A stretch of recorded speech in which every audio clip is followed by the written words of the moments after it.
Hello and welcome back to Cheating Tales Lab. We're grateful for each view and comment. Tell us, from which country or city are you watching today? We enjoy connecting with our global audience. Now, let's dive into today's story. Chapter 1, Duty Calls. Staff Sergeant Roy Donovan stared at the framed photo on his desk in the dimly lit barracks of Forward Operating Base Endurance. The glossy 5x7 showed his wife Bridget smiling next to their children, Max, 12, and Lily, 9, outside their modest Virginia home. The desert sand had scratched the glass, much like time had worn at his marriage over 3 consecutive deployments. Roy ran his calloused fingers over his wife's face. Once, her smile had been genuine. Now, he couldn't remember the last time he'd heard her laugh on their video calls. Their conversations had grown shorter, her excuses more frequent. 30 minutes to wheels up, Donovan called Sergeant Major Willis from the doorway. Intelligence briefing just came in. It's a high-value target this time. Roy carefully placed the photo in his rucksack. I'll be right there, sir. At 35, Roy had spent 14 years in Army intelligence, a specialist in counterterrorism operations with a particular talent for information extraction and analysis.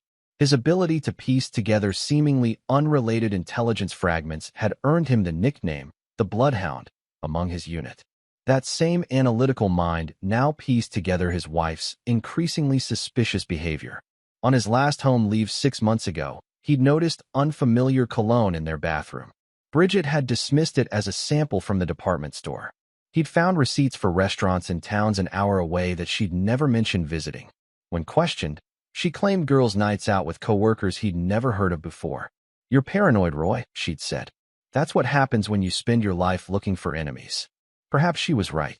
14 years hunting terrorists had made him suspicious by nature. Still, Roy couldn't shake the feeling that something was wrong at home while he was fighting someone else's war. The mission that night was to extract information from a suspected weapons smuggler in a remote village. As Roy geared up, his satellite phone buzzed. A text from Bridget, "Don't call tonight. Taking kids to mom's. Bad reception there." Her mother lived in downtown Richmond. The reception was perfect there. Another lie. 3 days later, Roy intercepted communications revealing the location of a high-value insurgent leader. The subsequent raid was a success, earning Roy a commendation. As his team celebrated, he retreated to his quarters and pulled up the home security app on his tablet, the one Bridget didn't know he'd installed before his deployment. The bedroom camera showed a man's jacket slung over his reading chair. At 2:14 a.m. Virginia time, Bridget entered the frame with a man Roy had never seen before. They were laughing, drinking wine, his special occasion wine, from their wedding crystal. Roy watched, stone-faced, as the stranger kissed his wife. He didn't turn away when they moved to the bed, his bed. Instead, he recorded everything, his tactical mind already formulating the intelligence-gathering operation of his life. When the commanding officer offered Roy leave following the successful mission, he declined.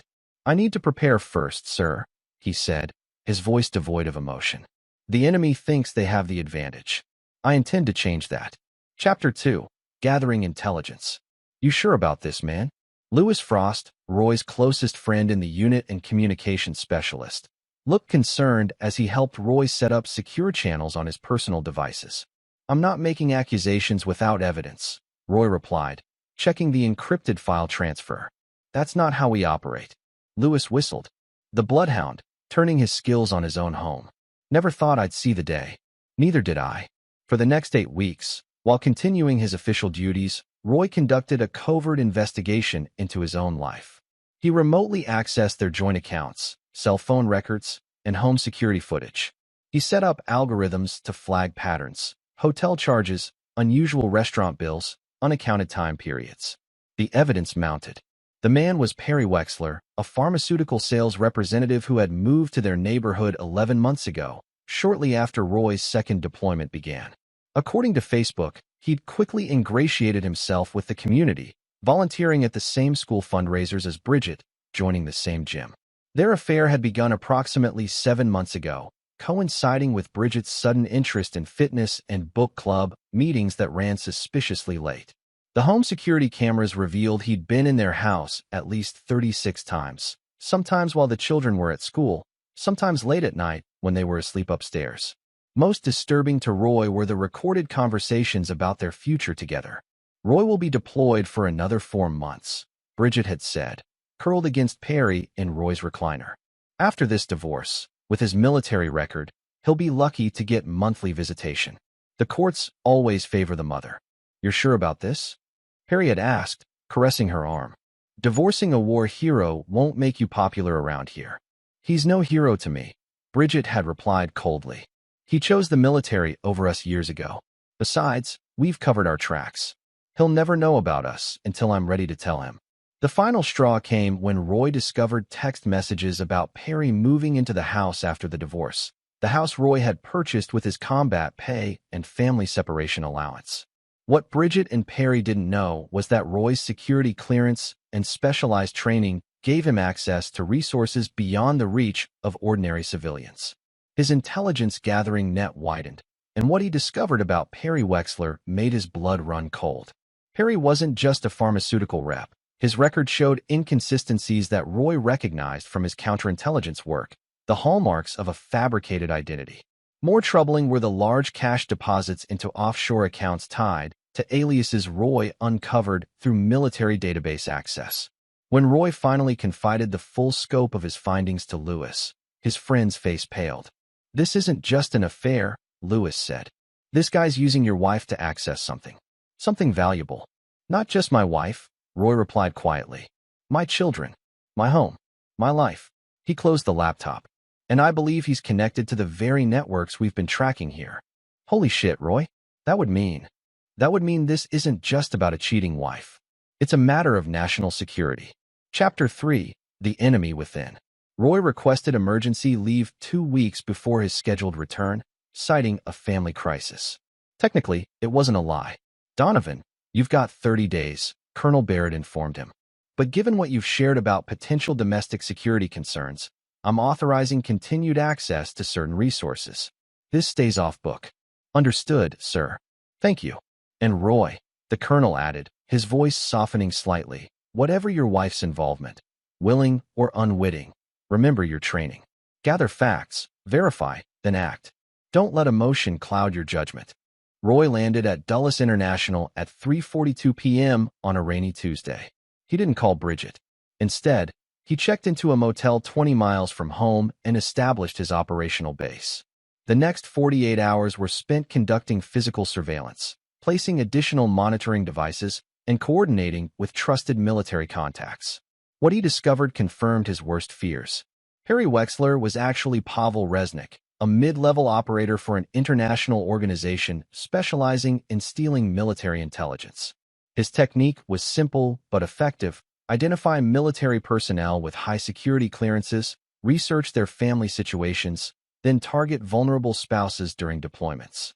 Roy wasn't the first. 3 other servicemen had been similarly targeted in the past 5 years, each ending in divorce where the operative maintained a relationship with the ex-wife to maintain proximity to the children. Children who might innocently reveal information overheard from their fathers.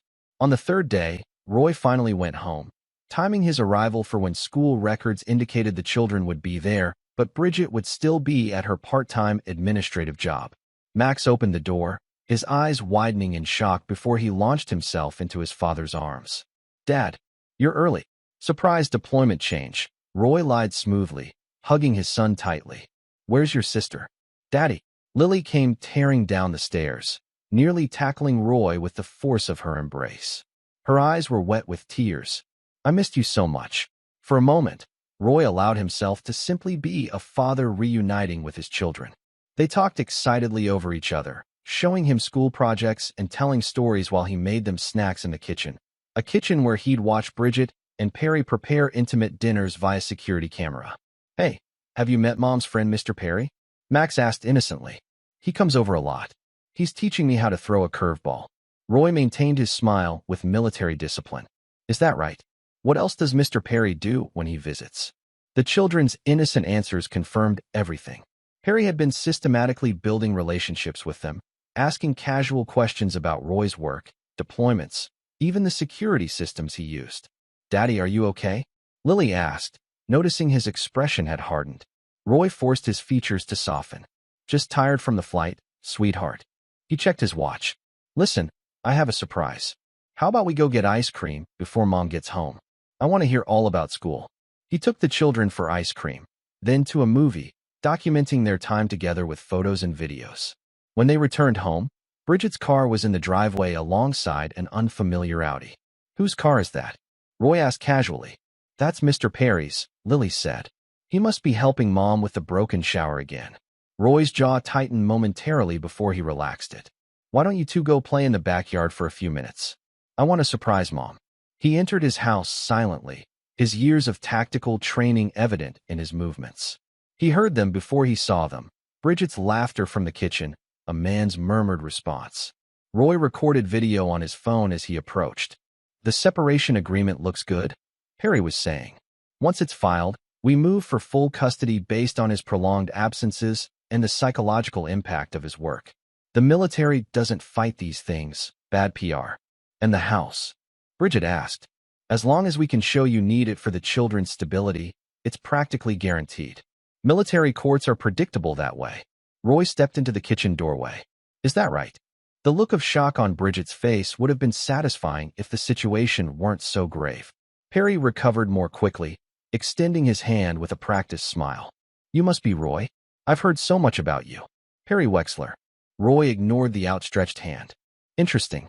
I've heard quite a bit about you too, Pavel. Perry's smile faltered for just a microsecond, long enough for Roy to know he'd hit the mark. Roy, why didn't you call? Bridget stammered. Perry is just a friend who's been helping with home repairs while you were away. Is that what you call it? Roy's voice remained eerily calm. The children are outside. We're going to have a civilized conversation in front of them. Then I'm taking them to dinner, and when we return, I expect you both to be gone. This is my house, Bridget protested. Technically, it's our house, Roy corrected her. And I have significant evidence that might interest both military intelligence and the FBI regarding your friend's activities. Perry's eyes narrowed. You're confused, soldier. Jet lag can do that. 3 deployments, 14 years of service, and specialized intelligence training can also do interesting things, Roy replied evenly. Like teach you how to recognize patterns, how to trace financial transactions, how to connect dots. He turned to Bridget.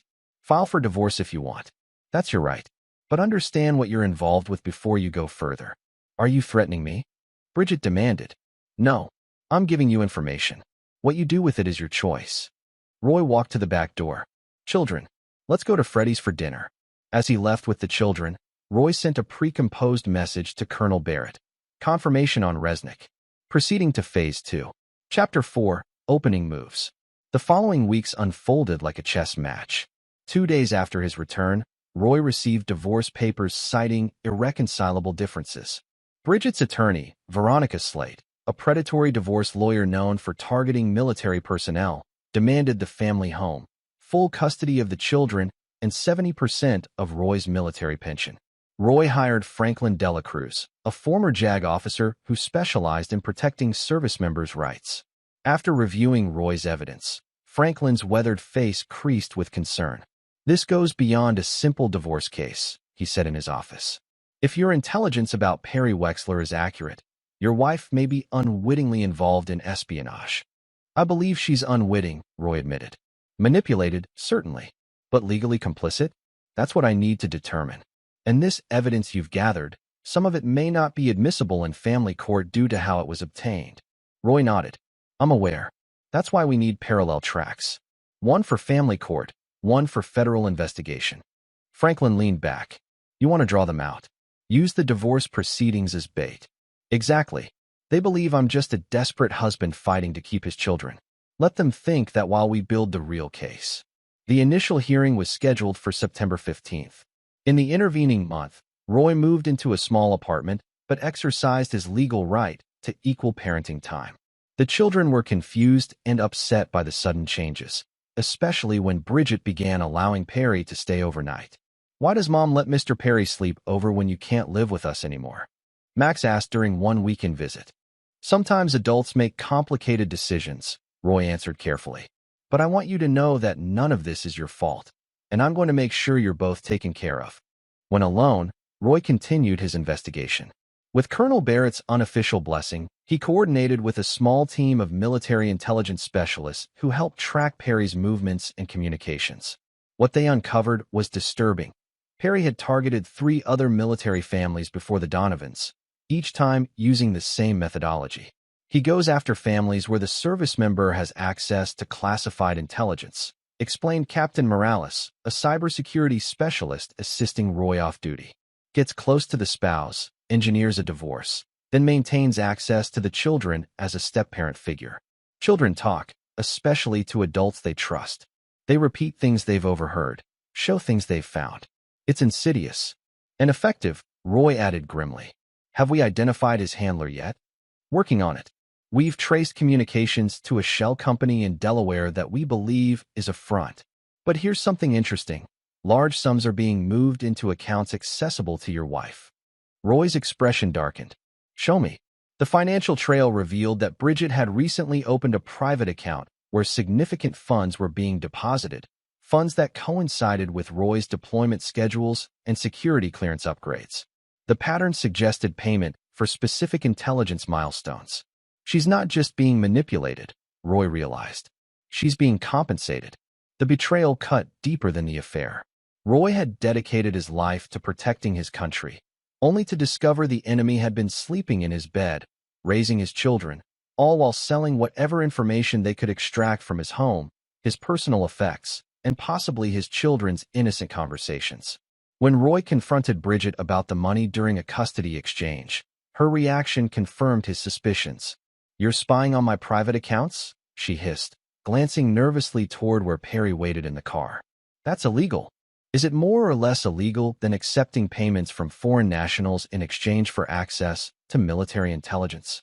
Roy asked quietly. Because that's what the evidence suggests, Bridget.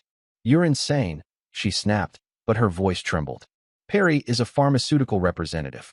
The money is from investments he's helping me make. Investments that coincidentally align with my deployment dates and security clearance changes? Roy leaned closer. Think carefully about what you're involved in.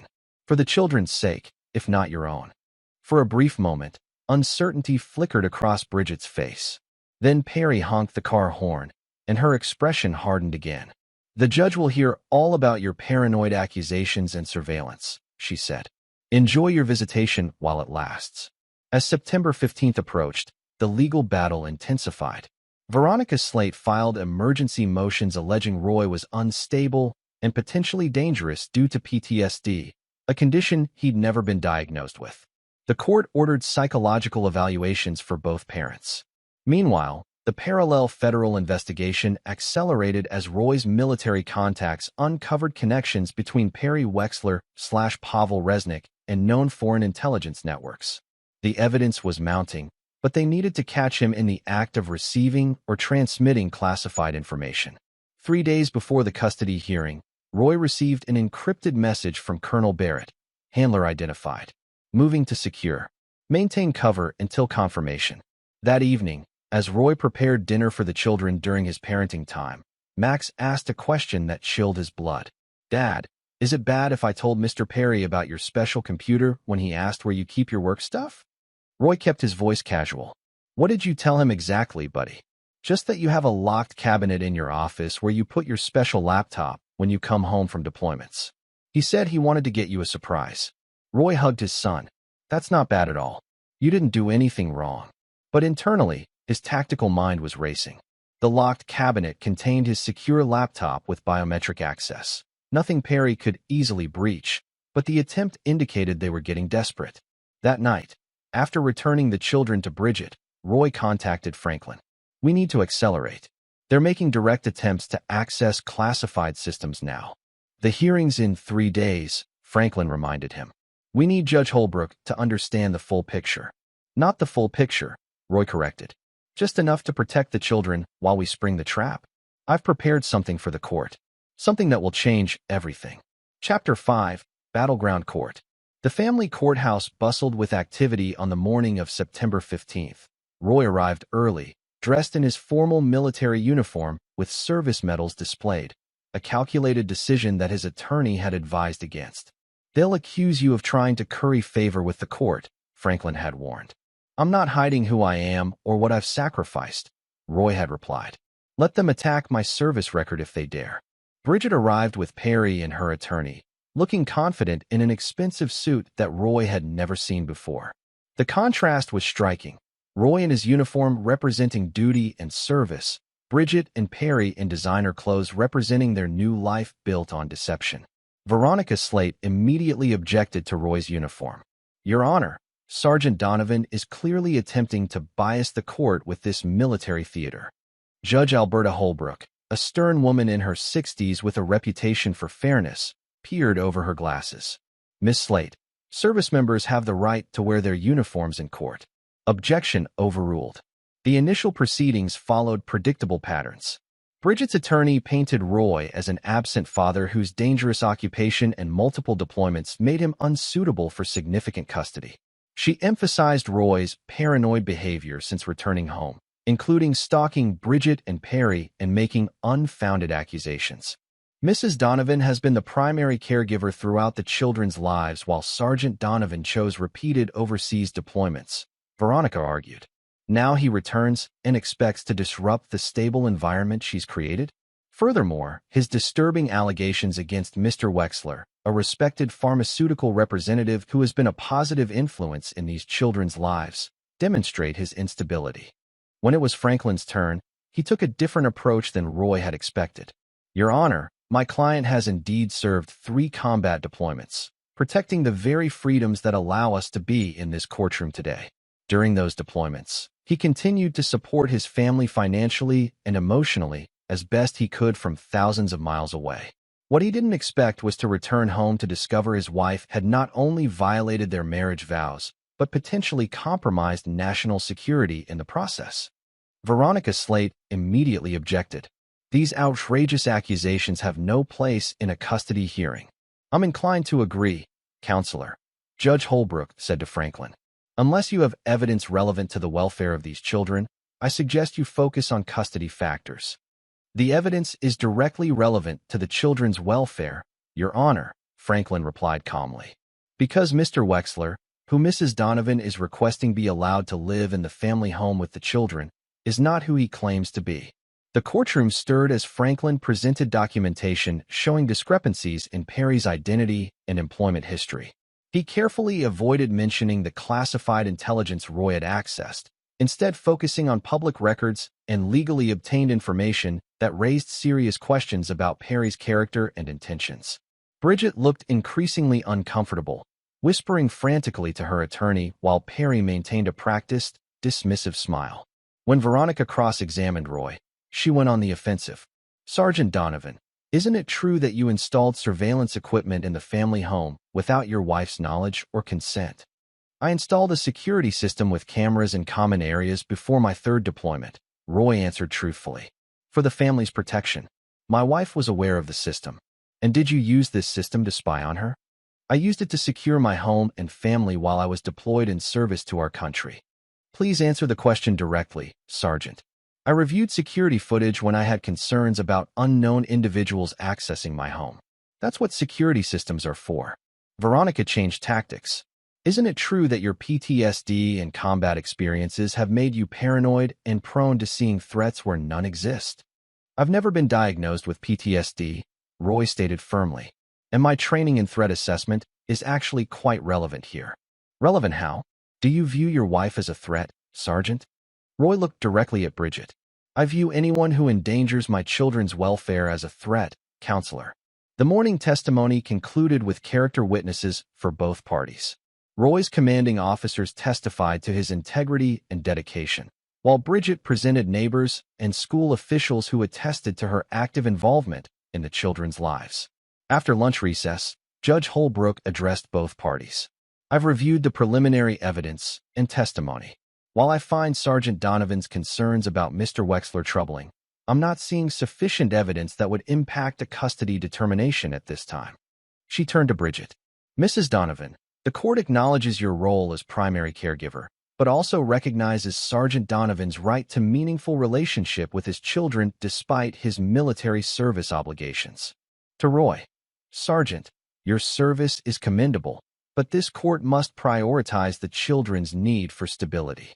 The judge's preliminary comments suggested she was leaning toward granting Bridget primary physical custody with liberal visitation for Roy, exactly what Bridget and Perry wanted, and exactly what Roy had anticipated.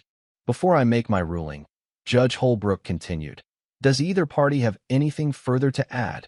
This was the moment Roy had been waiting for. He turned to Franklin, who nodded almost imperceptibly. Your Honor, Roy said, standing. I have one document I'd like to submit to the court. He approached the bench with a single sheet of paper, the culmination of months of intelligence work, verified by military intelligence and the FBI. The document contained no classified information, only the results of their investigation into Perry Wexler/Pavel Resnick, including his connections to foreign intelligence operations and the financial trail linking him to Bridget. Judge Holbrook's eyes widened as she read. She looked up at Roy, then at Perry and Bridget. Her expression transformed from judicial neutrality to alarm. No one moves, she ordered sharply. Bailiff, immediately close the doors and secure this courtroom. Perry stood suddenly. This is ridiculous. I'm not subject to these proceedings. Sir, sit down immediately, the judge commanded. Bridget turned to Perry in confusion. What's happening? What did he give her? The courtroom doors opened to admit 4 military police officers in full tactical gear, accompanied by 2 FBI agents in suits. Pavel Resnick, announced the lead FBI agent, you are under arrest for espionage against the United States and operating as an unregistered foreign agent. Bridget's lawyer dropped her papers in shock as the MPs moved purposefully toward Perry, who looked frantically for an escape route. Finding none, he lunged toward Bridget. Tell them this is a mistake. Tell them. 2 MPs intercepted him before he could reach her, securing him quickly and professionally while the FBI agents read him his rights. Bridget stood frozen, her face ashen as the reality of her situation dawned on her.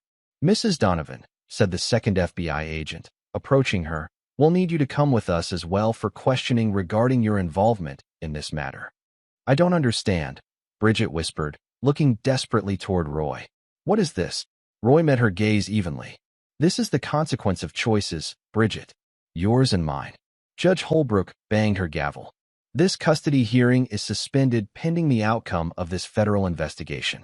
Sergeant Donovan, given these extraordinary circumstances, I'm granting you emergency temporary custody of the children.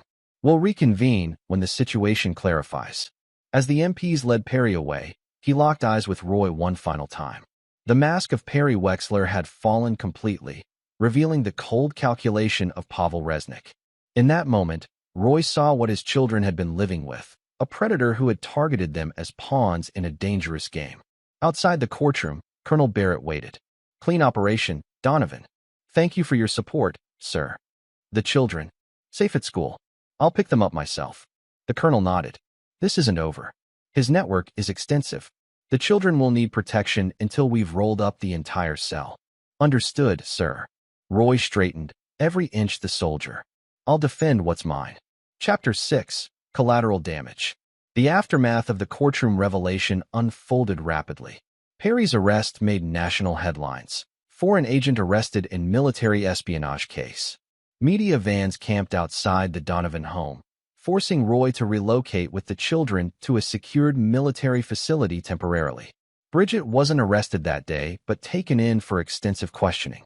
The FBI investigation revealed she had accepted over $200,000 in payments disguised as consulting fees and investment returns, all coinciding with key dates in Roy's deployment schedule and security clearance updates. 2 weeks after the courtroom confrontation, Roy met with FBI Special Agent Diana Walsh to review the findings. We believe your wife was a witting participant, Sergeant Donovan, Walsh explained, showing him transaction records. The pattern of payments is too consistent with your military activities to be coincidental. However, we don't believe she understood the full scope of Resnick's operation. Meaning she likely knew she was being paid to provide access to your belongings, your schedule, and information about your work. She probably convinced herself it was corporate espionage, not treason. Walsh closed the file.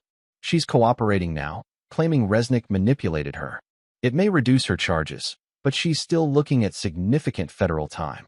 Roy absorbed this with the composed demeanor that had become his trademark, but internally, he struggled with conflicting emotions.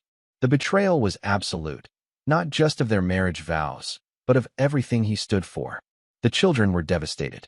Explaining their mother's absence required painful conversations that no parent should have to have. "Is Mom a bad person?" Lily asked one night, her small voice breaking. Roy chose his words carefully. "Your mother made very bad choices that hurt a lot of people. But she still loves you." "But she helped a bad man," Max said, displaying the black and white moral certainty of youth. "Perry was trying to hurt you and other soldiers. People are complicated, son. They can make terrible mistakes without being terrible people."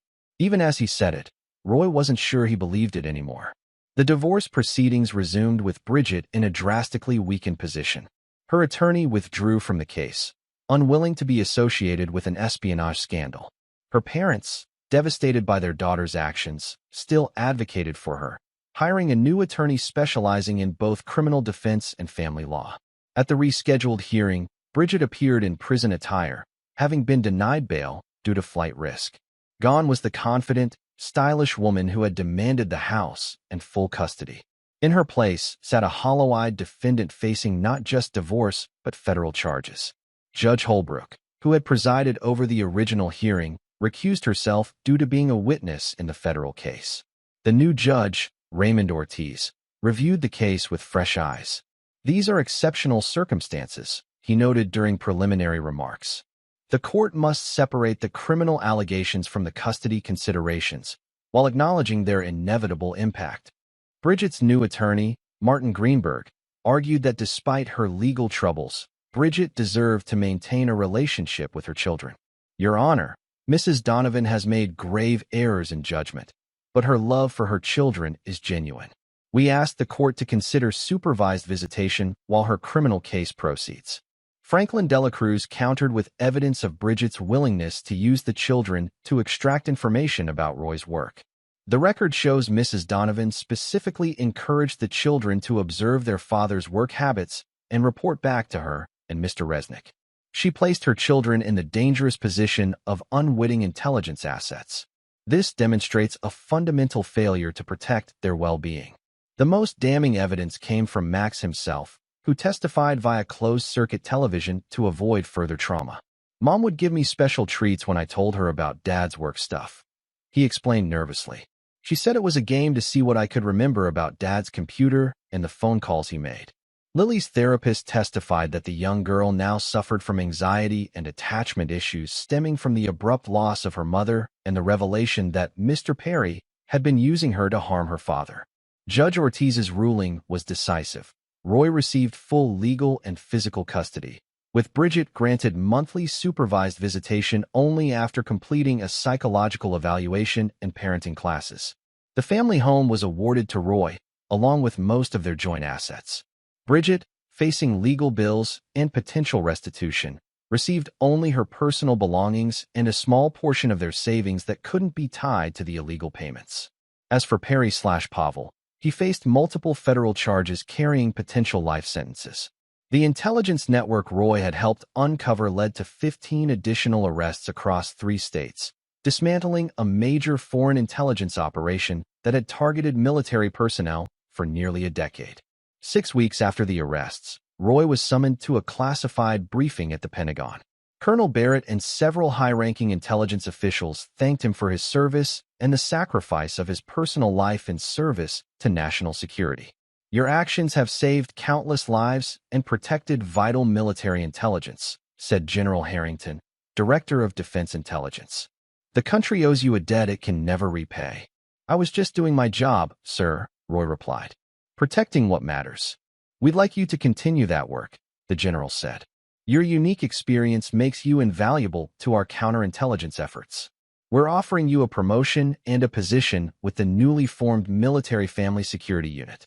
You'd help identify and prevent exactly the type of operation that targeted your family." Roy considered the offer. "With respect, sir, my children need stability now. They've lost their mother to federal prison. They need their father present." "Understood, Sergeant.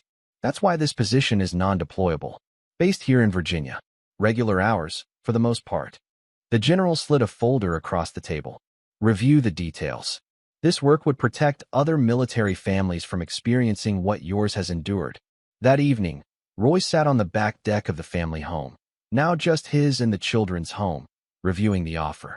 The position would allow him to continue serving while remaining present for Max and Lily. More importantly, it would give purpose to the personal tragedy they'd endured.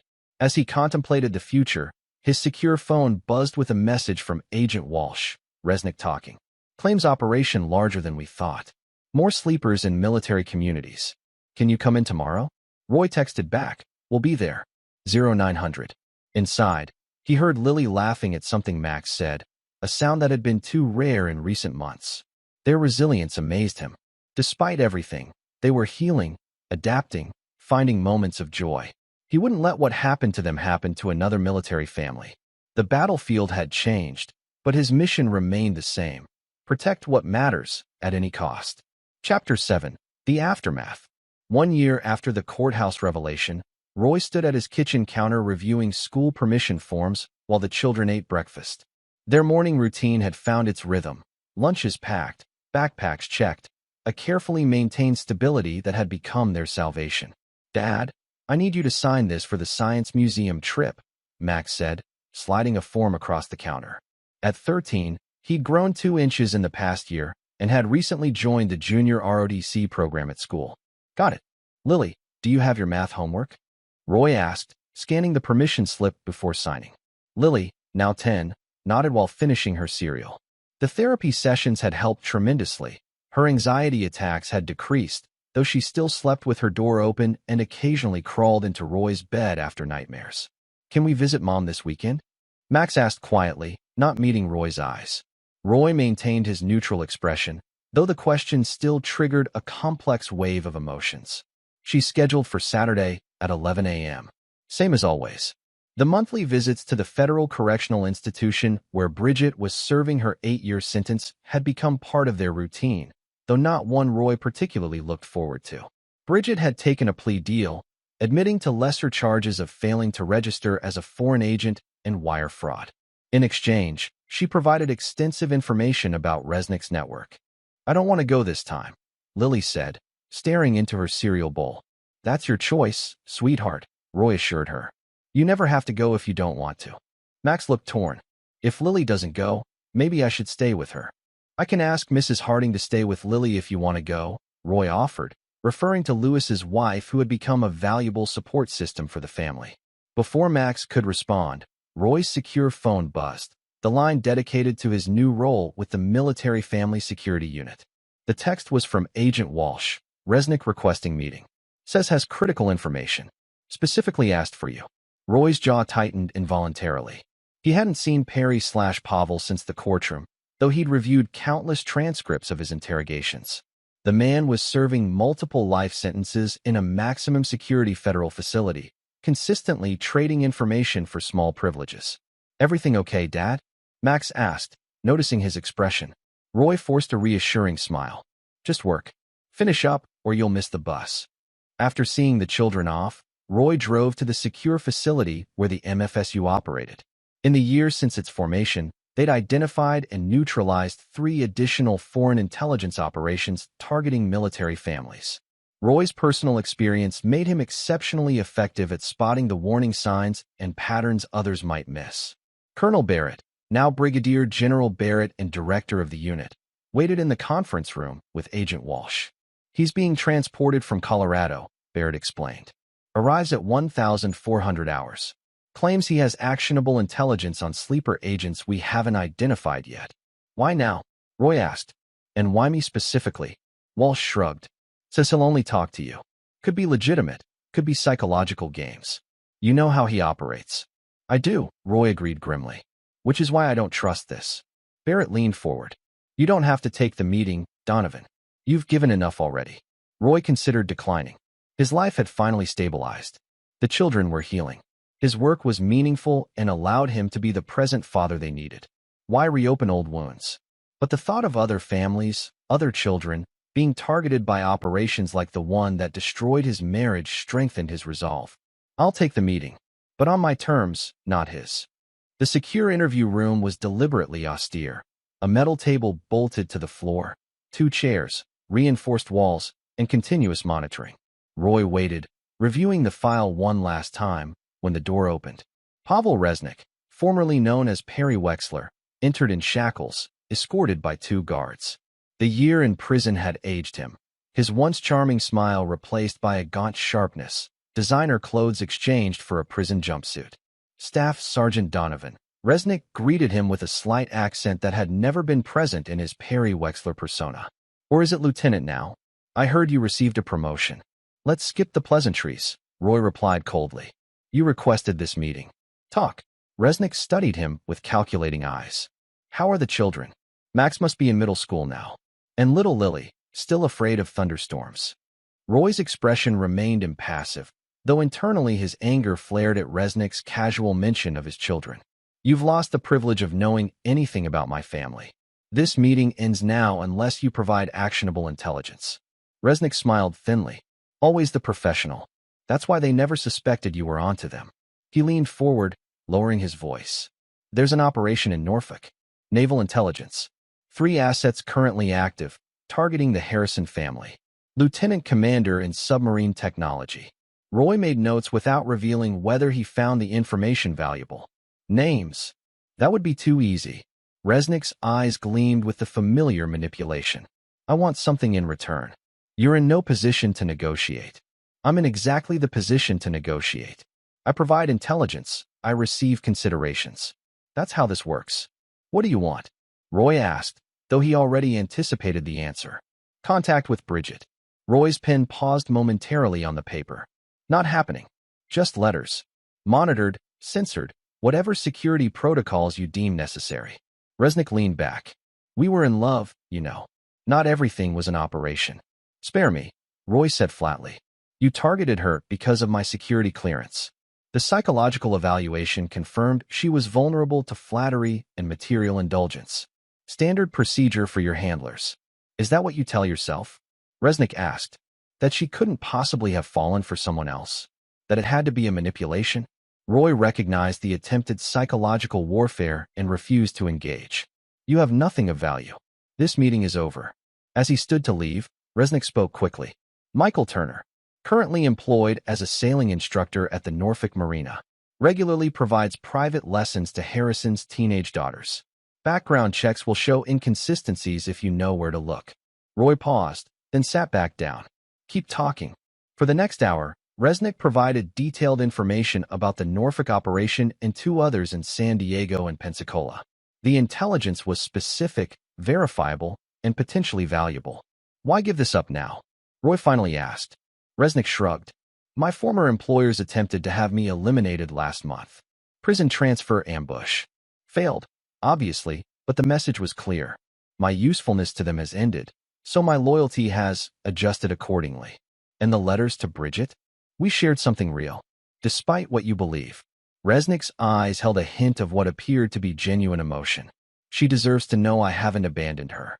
Roy gathered his notes. I'll verify this intelligence. If it proves accurate, I'll recommend your request be considered. No promises. As Roy turned to leave, Resnick called after him.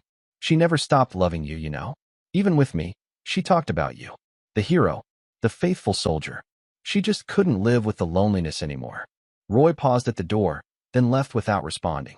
He wouldn't give Resnick the satisfaction of seeing any reaction. Later that evening, after preliminary verification confirmed Resnick's intelligence was legitimate, Roy sat on his back deck watching Max and Lily play with the neighbor's dog in the yard. Walsh had called to inform him that Michael Turner had been placed under surveillance, with evidence already emerging that supported Resnick's claims.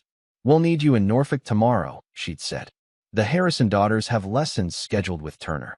I'll be there, Roy had replied, after I drop the kids at school. Now, watching his children's innocent play, Roy contemplated Resnick's request. The thought of the man communicating with Bridget repulsed him. Yet denying valuable intelligence out of personal vendetta wasn't who Roy was, or who he wanted to be. His phone buzzed with a text from Bridget's prison account. The monitored system allowed limited communication related to the children. Max mentioned he might not come Saturday. Is everything okay? Roy stared at the message, remembering the woman he'd married, the mother of his children, before Resnick and his handlers had identified and exploited her vulnerabilities. The woman who, according to her psychological evaluation, had convinced herself the information she provided wasn't truly harmful, just corporate competition. He typed a response. He's conflicted. His choice. Lily definitely not coming this month. The reply came quickly. I understand. Thank you for not turning them against me completely. You could have. Roy didn't respond. The truth was more complicated than Bridget would ever understand. He'd never tried to turn the children against her, despite the pain she'd caused. Not because he'd forgiven her, he hadn't and doubted he ever would, but because the children needed to process their own feelings without his influence. Dad, come play. Lily called from the yard, waving excitedly. Roy pocketed his phone and joined his children, pushing thoughts of Resnick, Bridget, and national security to the back of his mind for a few precious hours. Tomorrow would bring new challenges, new threats to neutralize. But tonight belonged to Max and Lily. Chapter 8. Broken Trust. 2 years after the courtroom revelation, life had settled into what Roy's therapist called the new normal. The children were thriving academically. The nightmares had largely subsided. Roy's work with the MFSU had expanded to training programs for military families, helping them recognize and avoid targeting by foreign operatives. Bridget had served 3 years of her 8-year sentence, with potential early release for continued cooperation. Her monthly visits with the children had become more comfortable, though Roy still maintained his distance, coordinating through prison officials and occasionally Mrs. Harding, who would transport the children when Roy's work required travel. The Norfolk operation Resnick had revealed led to 5 arrests and prevented significant intelligence losses. Subsequent information he provided proved equally valuable, leading to reluctant approval of his request for monitored correspondence with Bridget. Roy had been informed but not consulted about this decision, which he accepted professionally while personally finding it disturbing. On a crisp October morning, Roy was reviewing security protocols for an upcoming military family retreat when his secure line rang. It was Walsh, her voice tense. We need you at headquarters immediately. Problem with Resnick. What kind of problem? The kind better discussed in person. It involves Bridget and the children. Roy's blood ran cold. I'm on my way. At headquarters, he found not only Walsh, but General Barrett, the prison warden from Bridget's facility, and 2 FBI cybersecurity specialists. What's happened? Roy demanded. Walsh nodded to one of the specialists, who pulled up a series of communications on the main screen. These are supposedly the approved, monitored letters between Resnick and your ex-wife over the past 8 months. Roy scanned them, seemingly innocent reminiscences, expressions of regret, discussions of literature and prison conditions. Nothing overtly concerning. And these, the specialist continued, pulling up another set, are the actual communications we've just discovered they've been exchanging through a sophisticated covert channel embedded in the approved text. The decoded messages revealed something far more sinister. Resnick and Bridget had been communicating in an elaborate code, discussing not just their personal relationship, but Roy's current work, his schedule, and most alarmingly, details about the children. How is this possible? Roy asked, struggling to maintain his composure. Every communication is supposed to be screened. The warden looked deeply uncomfortable. The coding method was extremely sophisticated, steganographic techniques embedded in seemingly innocent phrasing, triggered by specific word patterns. Our regular screening protocols missed it. We only caught it because of an AI pattern recognition system recently implemented. Resnick was intelligence trained, Walsh added, and it appears he taught Bridget the coding method through the approved letters, building the system gradually under our noses.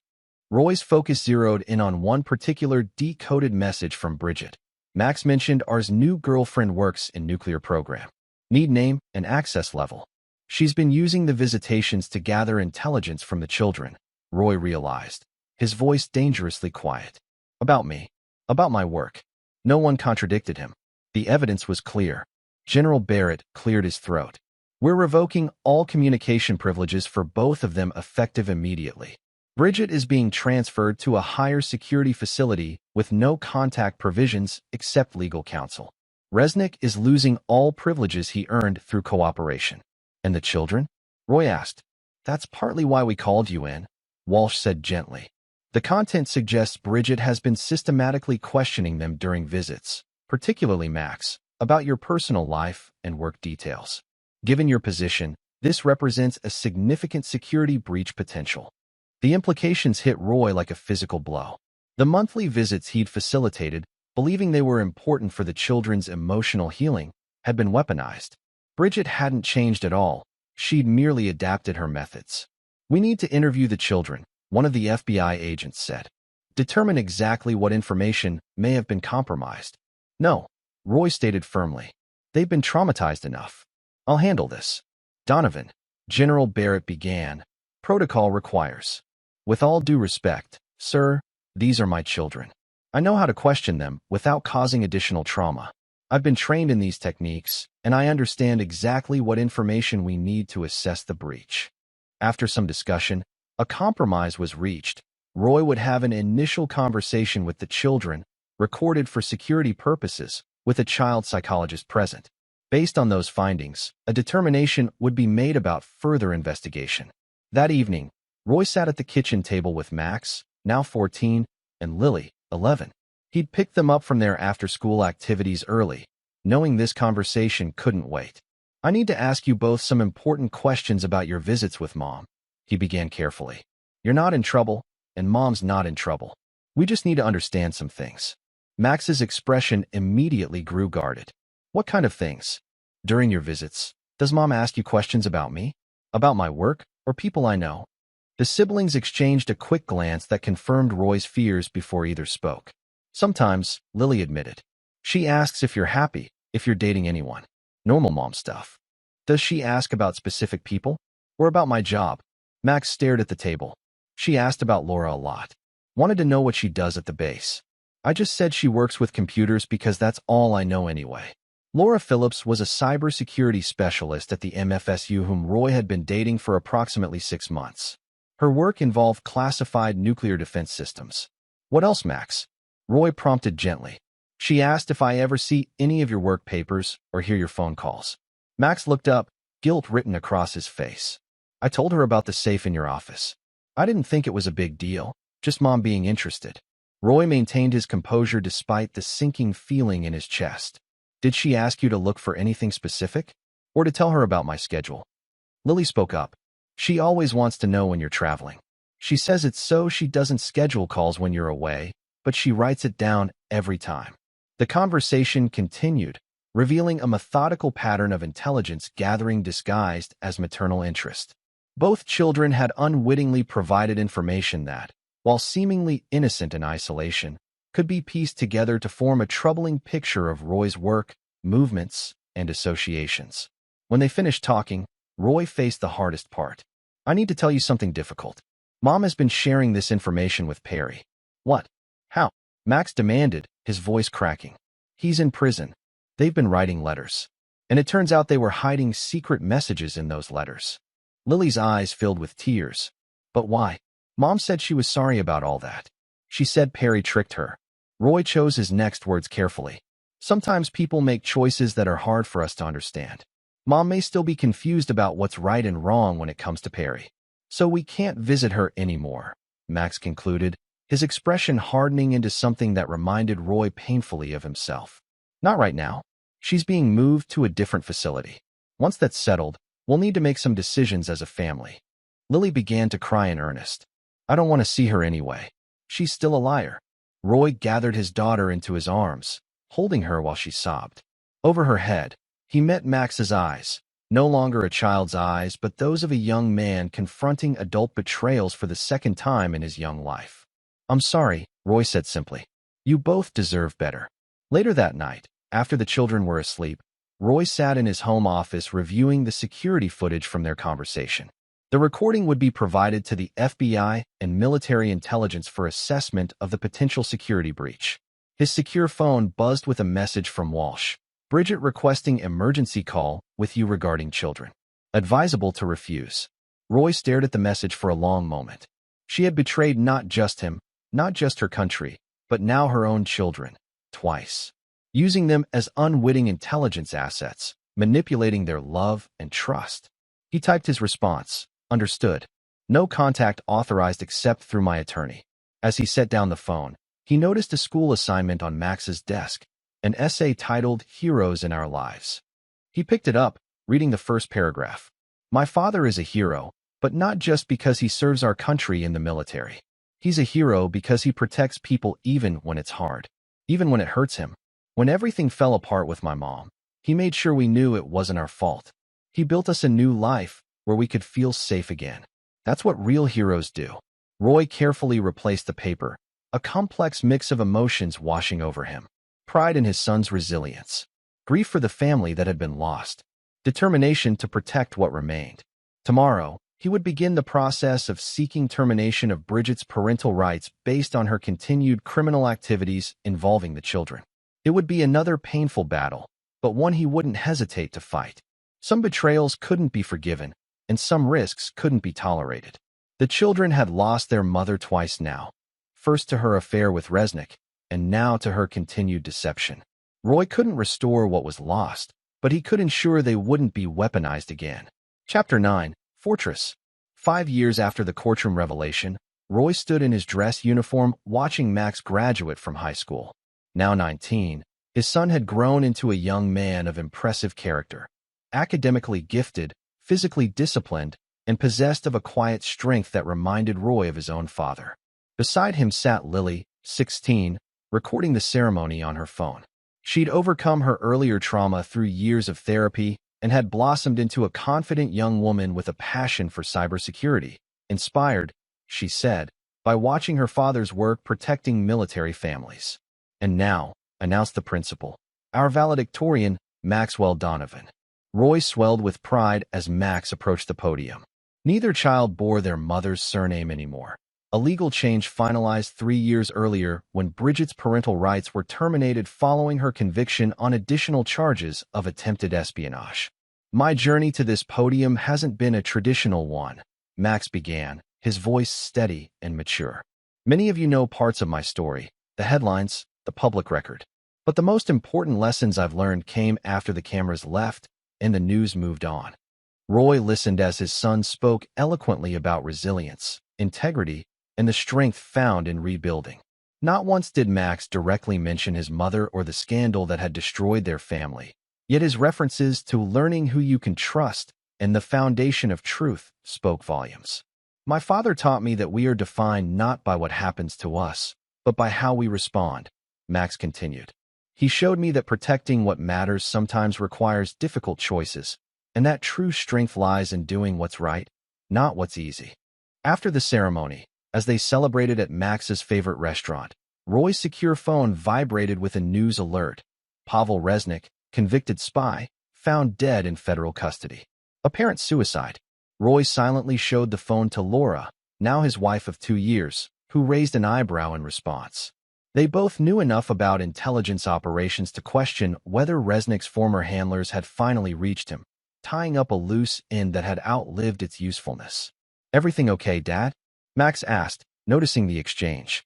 Nothing concerning us anymore, Roy replied, putting the phone away. Just work.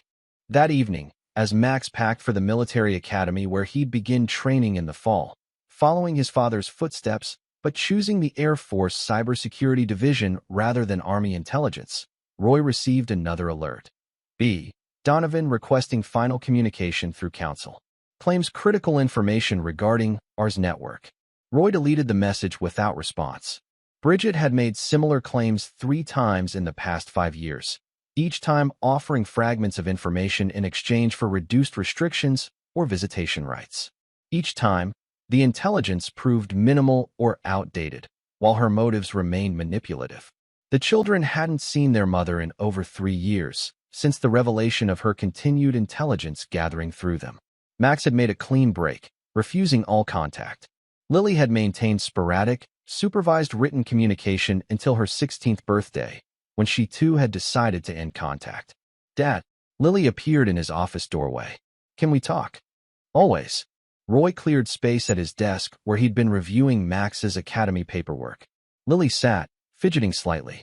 Mom's lawyer sent me an email. She wants to see me before I start college next year. Says she has important things to tell me that can only be said in person. Roy kept his expression neutral. What do you think about that? I think she's still trying to manipulate us. Lily's voice held a maturity beyond her years.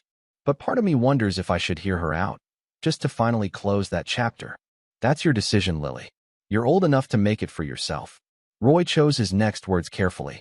But remember, closure doesn't always come from external sources. Sometimes we find it within ourselves. Lily nodded thoughtfully. You never got closure with her, did you? I found my own version of it, Roy answered honestly. By focusing on what I could control, creating a safe home for you and Max, doing meaningful work, building a life based on truth rather than lies. Do you ever regret how things turned out? Not forgiving her. Roy considered the question seriously. I've never regretted protecting you and Max. As for forgiveness, some betrayals go too deep, affect too many innocent people. Your mother didn't just betray me. She betrayed you, Max, her country, and ultimately herself. And that's unforgivable. For me, yes. But your journey is your own. Forgiveness isn't an obligation. It's a choice each person must make for themselves, based on their own values and boundaries. Lily was quiet for a moment. I think I'll decline the meeting. Not because I can't forgive her, but because I don't believe her motives have changed. And I won't let myself be used again. Roy felt a profound mixture of sadness and pride. Sad that his daughter had to learn such hard lessons so young.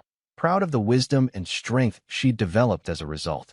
Later that night, with the children asleep and Laura reading beside him in bed, Roy contemplated the journey of the past 5 years. The intelligence network Resnick had been part of had been largely dismantled. The MFSU had expanded to protect military families worldwide. The work continued, as it always would. New threats emerging as old ones faded. Penny for your thoughts, Laura said, setting aside her book. Just reflecting, Roy replied. Max heading to the academy. Lily making her own decisions about Bridget. The fortress stands. Laura understood the reference. Early in their recovery, Roy had described his approach to rebuilding their family life as constructing a fortress, not to hide within, but to create a secure foundation from which the children could safely engage with the world. You've given them something remarkable, Roy. Not just protection, but the tools to protect themselves. We all have, he corrected, including her in the achievement. Laura had been instrumental in helping the children heal, bringing warmth and stability while respecting the complex emotions surrounding their mother. His phone buzzed once more, the final update he'd been waiting for. The message was brief. B. Donovan transfer complete. Maximum security, communications blackout implemented per court order. Roy set the phone aside without comment. Bridget had made her choices, repeatedly. Now she would live with the consequences, permanently isolated from the family she had betrayed and the children she had attempted to exploit. The legal battle to terminate all contact had been brutal but necessary, with the court ultimately agreeing that her continued manipulation represented an ongoing threat to both the children's well-being and national security.